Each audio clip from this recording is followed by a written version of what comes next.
So, I know I'm late to this, but Invincible Season 2 was an unexpected surprise. But before I go through my thoughts, let's quickly flash through everything that went down. In the first episode, we see an alternate Earth devastated by Mark as he joins forces with his father to fulfill their mission of conquering the planet. It's here where we're introduced to the scientist Angstrom, who carries the ability to travel to different universes. We then cut to our original universe, where after Omni-Man's departure from Earth, Mark grapples with his father's betrayal while fulfilling his duties as Invincible. Cecil designates the resurrected immortal as the new leader of the Guardians, replacing Rudy, and introduces a fresh new hero named Bulletproof to their roster. The Maulers, aided by Angstrom, break out of prison.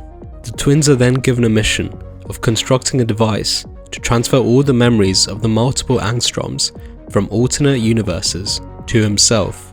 Angstrom aims to use the collective knowledge for advancing Earth's technology and aiding other planets. Mark is then dispatched by Cecil to thwart the Maulers' plans, leading to a confrontation where Angstrom utilizes his multiversal abilities to summon Mauler variants. A fight ensues, and Angstrom halts the transfer abruptly, resulting in the demise of all present variants and severe disfigurements to his own body. Tormented by the memories of his alternate Invincible and Omni-Man counterparts, Angstrom descends into madness, vowing revenge on Mark before making his escape. In episode 2, upon graduation, Mark vanquishes Doc Seismic and his Magma Knights. During the summer, tensions escalate between him and Debbie when she realizes his continued work as Invincible is an attempt to distance himself from Nolan's legacy by serving Cecil. Debbie confronts Cecil, discovering Donald is alive, and later grapples with a breakdown triggered by persistent reminders of Nolan. Eve clashes with her father over her capability to contribute with her powers after transforming a vacant lot into a park. However, the park unfortunately collapses due to unstable ground. The Martian stowaway, who replaced astronaut Russ Livington, draws inspiration from the original Guardian member, Martian Man, and transforms into the superhero Shapesmith, joining the current Guardians. Mark, assigned by Cecil, encounters and defeats the new Darkwing. Later, he is tasked with restoring peace with the Atlanteans for the death of the Guardian member, Aquarius. In a trial by combat, Mark faces a kaiju and sustains injuries from its roar. Mark disobeys Cecil's orders and saves the Atlanteans. Meanwhile, Angstrom ventures to an alternate Earth where Mark was captured by the GDA to gather information on defeating his own. In episode 3, in flashbacks, Alan's homeworld Europa faced a Viltrumite onslaught that led his people to join the Coalition in a bid to thwart them, breeding him to be the mightiest Unopan. In the current timeline, Alan shares his discoveries about Mark with the Coalition, clarifying that Mark has no ties to Viltrum and Nolan has departed from Earth. Despite skepticism from some members, Coalition leader Thaddeus backs Alan. Thaddeus secretly assigns Alan the task of identifying a potential Viltrumite infiltrator among them. We then see Alan getting attacked by 3 Viltrumites demanding information on Mark. Alan chooses not to fight back and is left in critical condition. It's here we witness Thaddeus sabotage Alan's life support. Meanwhile, as Mark begins college life, he encounters a shape-shifting insectoid alien from Thraxa, claiming his people are imperiled. Upon arrival, Mark unexpectedly reunites with Nolan, who now reigns over Thraxa. In the meantime, Debbie joins a support group for superhero spouses, where she meets Theo, the widower of original Guardian member Green Ghost. Debbie reveals her past with Omni-Man to Theo, which, well, goes down as well as you'd expect. Overwhelmed with shame, Debbie then departs the group. In the final episode of the season, we see flashbacks of Nolan aimlessly drifting through space after abandoning Earth, contemplating suicide near a black hole. He then changes course to rescue a Thraxan ship on the verge of being consumed. In gratitude, the Thraxans crown him as their ruler. In the present, Mark's enduring resentment towards Nolan intensifies upon learning about Nolan's new family with Andressa and their child.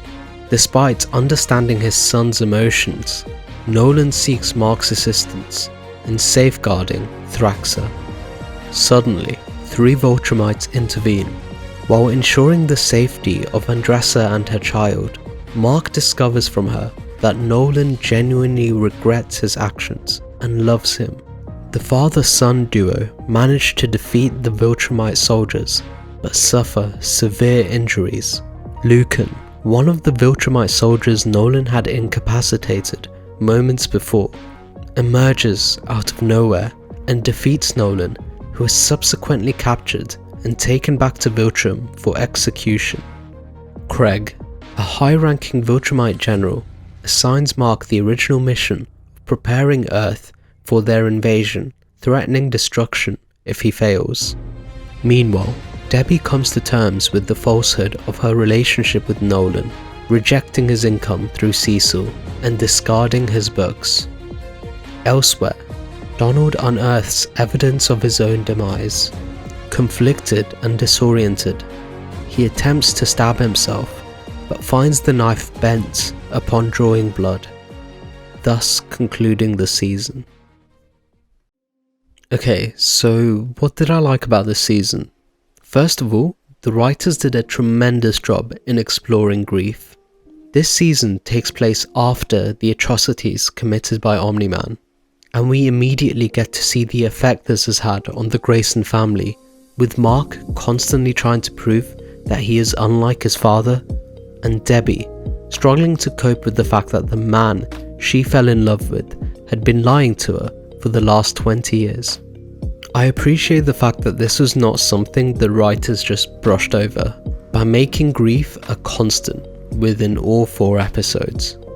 Mark's internal struggle feels raw and real, and you can understand why he is so desperate to prove to not just the people, but himself. You could see his personal fear of becoming like his father, and it's that level of emotional detail that you don't get to witness in a lot of current superhero shows. Then of course there's Debbie, who we get to observe struggling in a range of different places, from work to when she is home alone. The signs of trauma are also made very clear, as the moment she encounters Olga, she thinks that Olga's about to take revenge.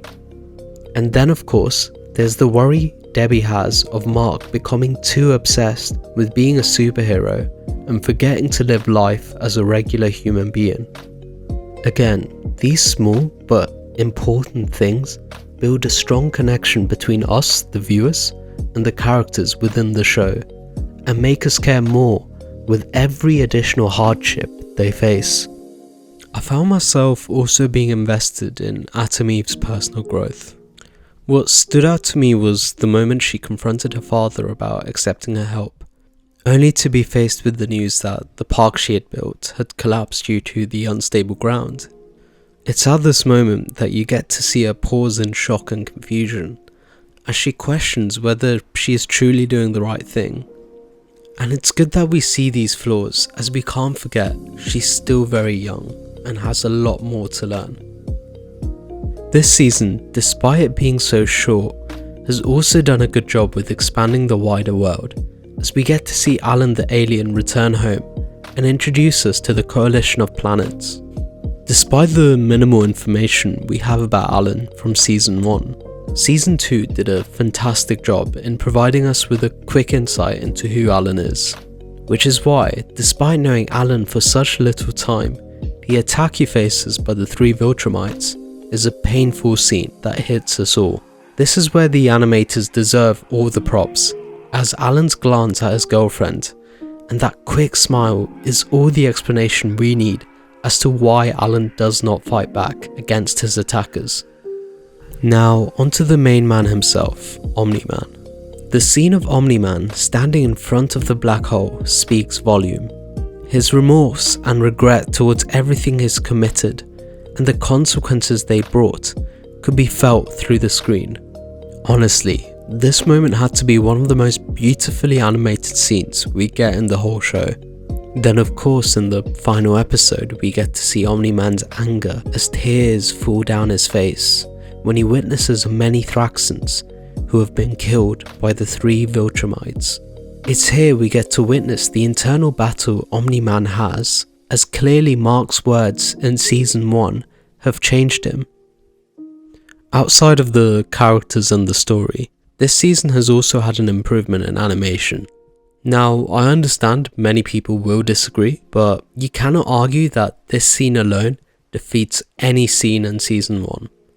The colour choices also seemed more suitable for an animated show, and whilst I know some people preferred the grittiness of season 1, for me, season 2's cleaner look is a welcome change.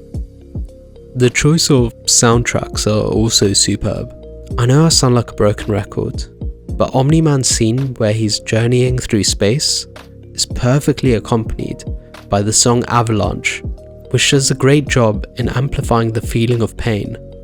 And there are countless of other moments within the 4 episodes where the soundtrack does a great job of partnering with the animation. The final thing I want to mention is, despite the short number of episodes for this season, the amount of times I've been hit with surprises has been countless. From the moment we find out that Donald is still alive, to Omni-Man having another kid with an insect-like alien. This season has not failed to bring a new twist with every episode, and that is something I've been enjoying a lot. Okay, now that I've mentioned everything I've loved about this season, it's time I nitpick a few things. First of all, whilst I appreciate that we got a season out this year, and the animators do a very difficult job, I just wish we got a set of 8 episodes this season, instead of just the 4. The reason I say this is because once we end up with these shorter seasons, there's always the possibility we'll go down the Attack on Titan route of labeling things such as Season 4, Part 3, Part 2, or some nonsense.